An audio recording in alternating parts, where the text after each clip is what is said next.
talk about outlaw distributions and locally decodable codes.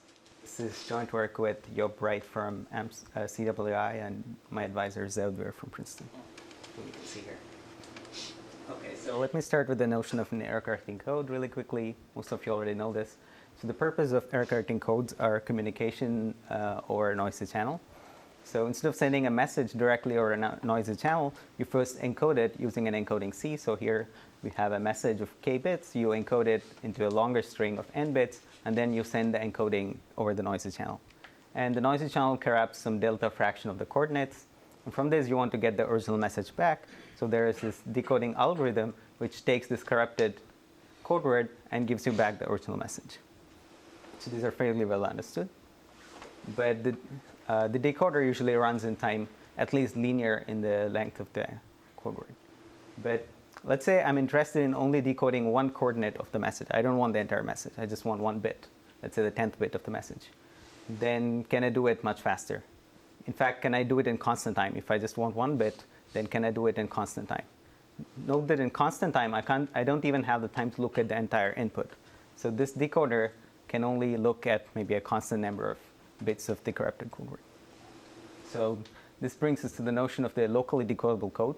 These were first introduced by Katz and Trevisan in 2000, though they are implicitly used much before in the PCP literature. So here the main difference. So here it allows you to decode any coordinate of a message by looking only at constant number of coordinates of the corrupted code word. So instead of a normal decoder, we have this algorithm called a local decoder, which is in general a randomized algorithm.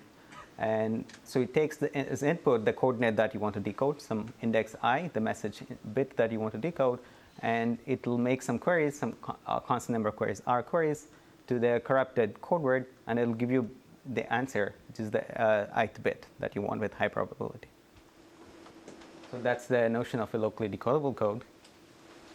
So they have several applications. As I said, they were first implicitly appeared in PCP literature, so the applications in PCPs and private information retrieval, distributed storage, and even curiously, they found applications in mathematics and Banach space theory and stuff like that. So what do we know about this locally decodable codes? So let's start with what do we know. So in this talk, I'll only concentrate about constant query codes, so it'll only make constant number of queries. So let's start with error correcting codes. These are very well understood. In fact, Shannon showed that if n is a sufficiently large constant times k, in fact, a random code is a very good error correcting code. That was one of the very first uses of probabilistic method. So, and we also have explicit constructions of these codes. In contrast, already a two-query LDCs need exponential length, and in fact, it's necessary as shown by Kurendis and DeWolf. So if you want a two-query LDC, you need to stretch the initial message to exponential length, which is very expensive. But the picture becomes much less clear as soon as we have three queries. So now there are huge gaps between the lower bounds and upper bounds. The best lower bound is like quadratic, and the best upper bound is sub-exponential. And the same picture is true for like any constant query. So we have slightly super linear lower bounds and sub-exponential upper bounds. Okay. So our main motivation for this work is perhaps understand LDCs better and perhaps close or like bridge these gaps between the upper and lower bounds. So this brings us to the second character in our talk, which is outlaw distributions. I think Mary did a much better picture than mine. So the law in outlaw refers to the law of large numbers.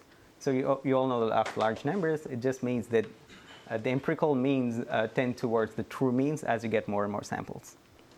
So more precisely, if you have some distribution mu, and you want to estimate its mean, if you get k samples, then the empirical mean of the k samples tends to the true mean as k tends to infinity.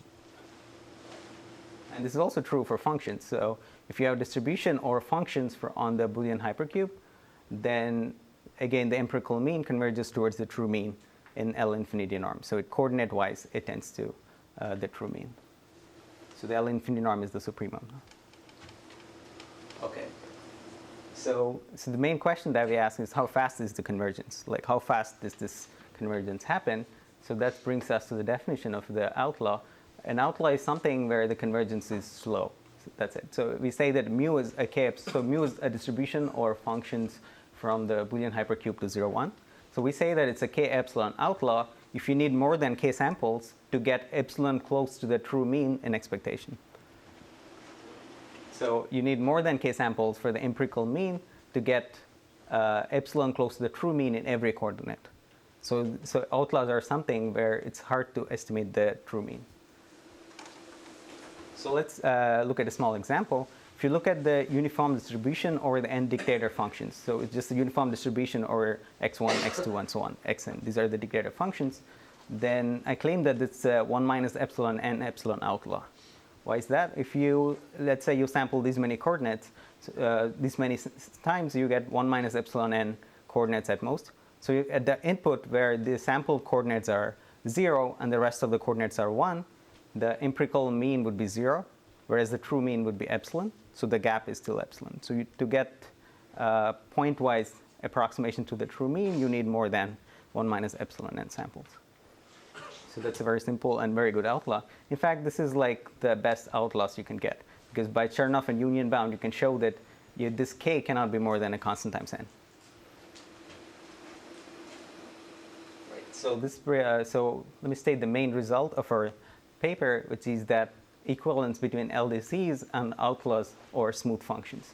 So more precisely, if you have a k, comma 0.1 outlaw or smooth functions from the n-dimensional hypercube to 0, 1, then you get a constant query LDC which encodes k bits to n bits, and vice versa.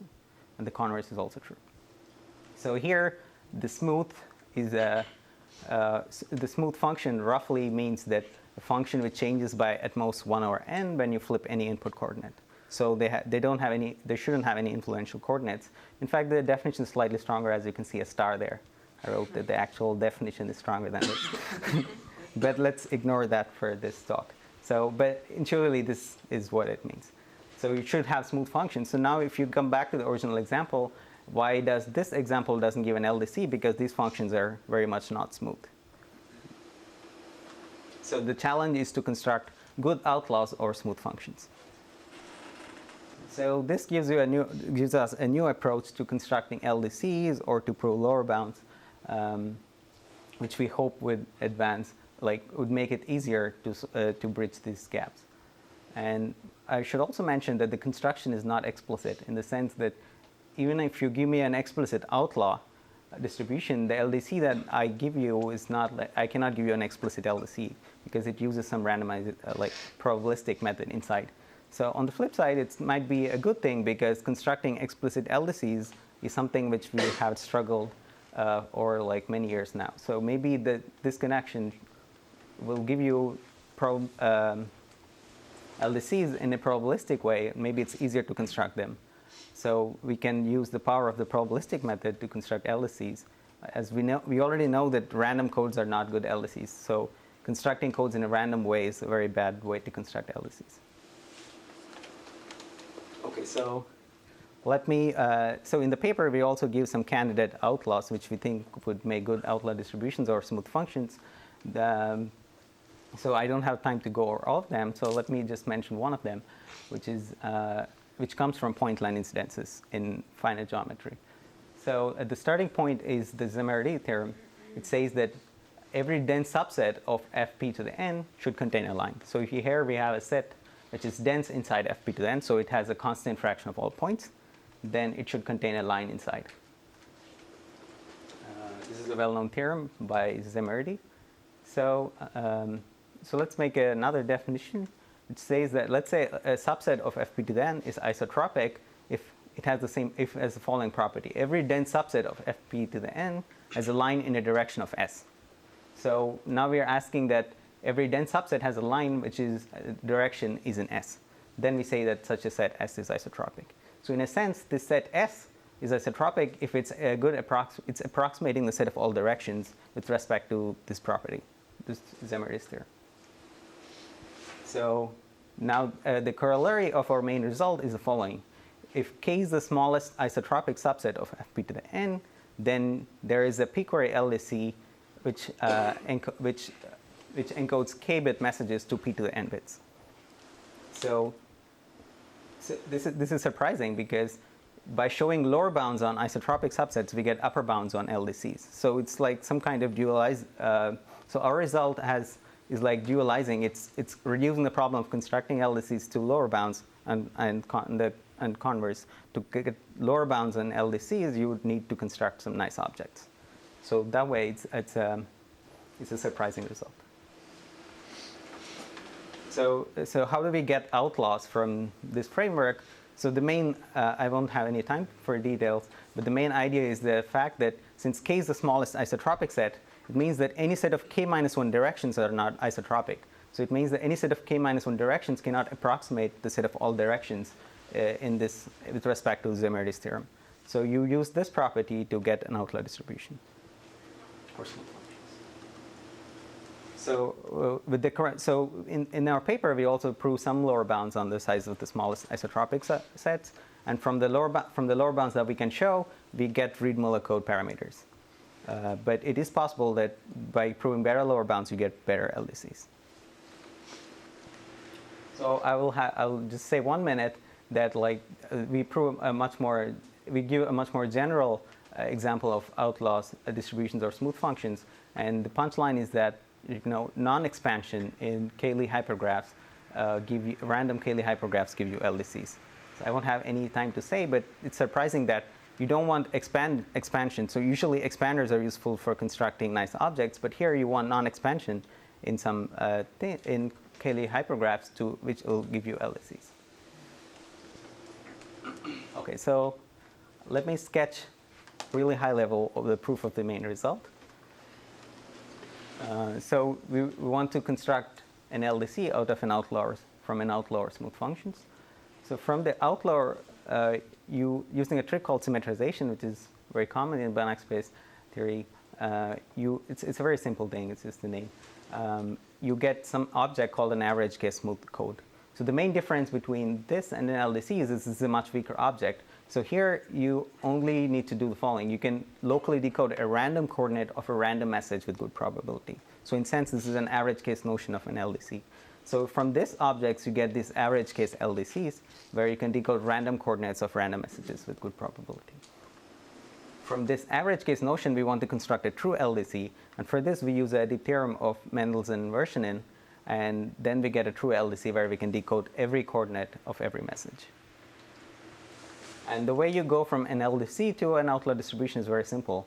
You just the distribution is just a uniform distribution over the coordinate decoding functions. So this part is easy. So the main part is this part from converting an average case LDC into a true LDC. So let me elaborate more on this step. So let's start with an average case LDC, which encodes k bits to n bits. So as I said, it allows you to decode a random coordinate of a random message with good probability. So define these functions fi of z as the expected decoding of the ith coordinate given input z to the local decoder. So we have this local decoder.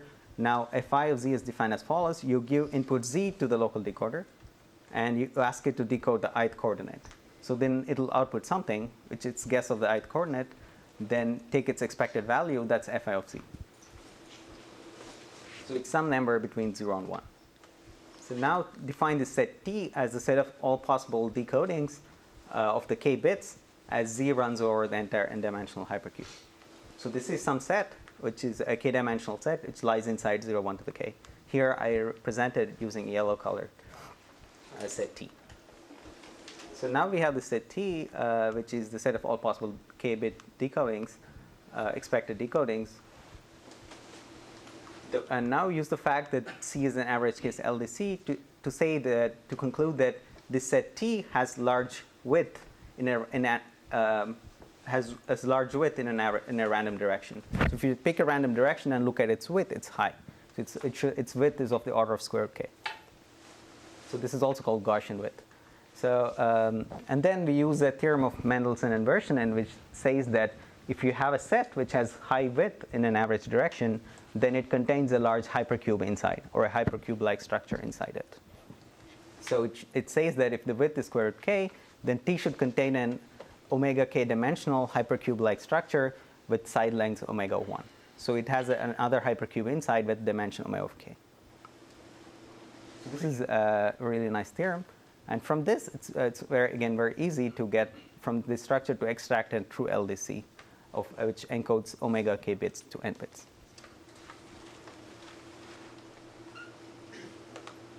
So with that, let me conclude with some open questions.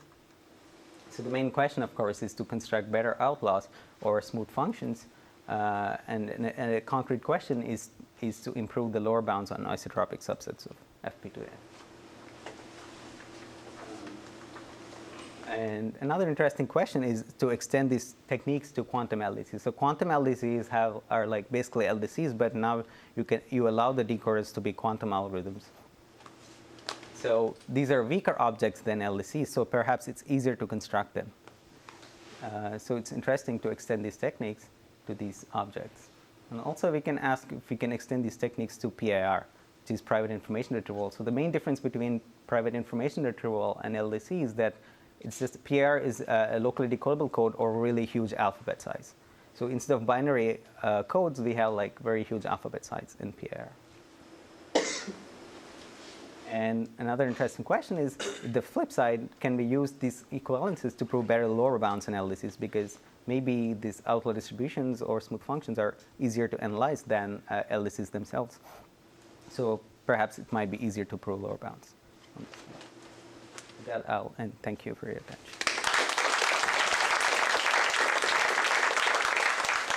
Any questions? Just about the third one, so does everything break down even if I replace 0, 1 by like fp for a small p? Or? It doesn't break down for constant alphabet, but yeah. What are the best bounds you know on isotropic subsets of fp to the n? So it will be. So the current bounds give you are only polynomial in the dimension. That gives you like Reed-Muller code like parameters. So it will be like k to the. I believe it should be like k to the p minus 1 or k to the p. Yeah. So that gives you Reed-Muller code like parameters. So the best bounds we know are like polynomial. Like I think it's k to the p. Yeah. Question. In your general reduction, like what is the constant like in the omega of k? Could we hope for high rate codes with this? If we got like super awesome outlaw distributions, could we hope to get high rate codes out of this? Oh, well, we do have lower bounds which say that you cannot have like constant rate. Oh. We do have polynomial lower bounds. Well, but I meant for a higher query. Oh, yeah. So, right. So I think the dependencies that we get on the number of queries is bad. Okay. So like whatever I said makes sense for constant queries. I'm not so sure about the exact dependencies. Yeah. Okay. The comment. So what are these codes? The codes that, if I start with outlaw distribution, I turn it into a code, what properties does this code have? Like, is it linear or affine invariant or anything? It's not linear. No, it's just an arbitrary code. Okay. There is no linearity at all.